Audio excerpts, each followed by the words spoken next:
Hello বন্ধুগণ, রকমারি আহারে আপনাদের সবাইকে স্বাগত। আজ চলে এসেছি আরও একটি নতুন রেসিপি নিয়ে। আজ আমি বানাবো সুজির ক্ষীর। শীতকাল মানেই পিঠের মরশুম। এই সুজির ক্ষীর বানিয়ে রেখে দিন, যে কোনো পিঠের পুর হিসেবে ব্যবহার করা যেতে পারে। তাহলে চলুন রেসিপিটি শুরু করা যাক। প্রথমেই একটি কড়াই বসিয়ে দিয়েছি। কড়াই গরম হয়ে গেছে। এবার এর মধ্যে 1 চামচ ঘি আমি দিয়ে দেব। ঘি মেল্ট হয়ে গেছে। এবার দিয়ে দেব সুজি। আমি এই চামচে 4 চামচ সুজি ব্যবহার করব।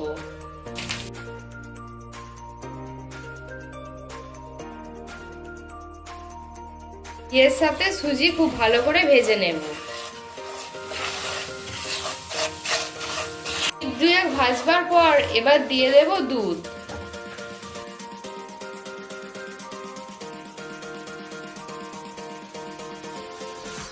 আমি এখানে টোটাল 500 গ্রাম দুধ ব্যবহার করছি।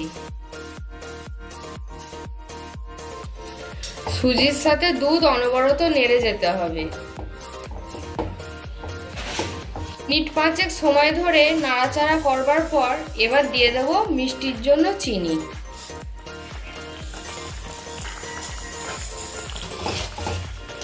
চিনি দিয়ে ভালো করে মিশিয়ে নেব।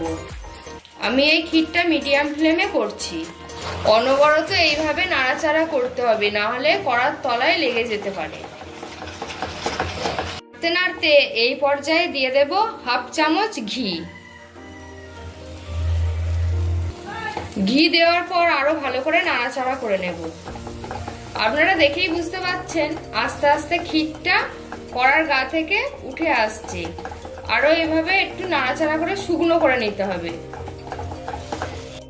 ক্ষীর আমাদের পুরোপুরি রেডি। আপনারা দেখেই বুঝতে পারছেন কড়া থেকে পুরোপুরি উঠে আসছে। এবার নামিয়ে ঠান্ডা করে নেব।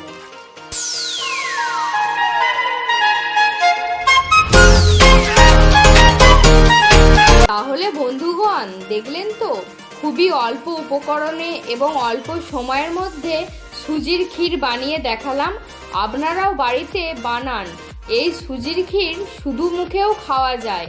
আর হ্যাঁ, কমেন্ট সেকশানে জানাবেন রেসিপিটি আপনাদের কেমন লাগলো। চ্যানেলে নতুন বন্ধু হলে সাবস্ক্রাইব করবার অনুরোধ রইল। আর বন্ধুদের মধ্যে অনেক অনেক শেয়ার করবেন। ধন্যবাদ।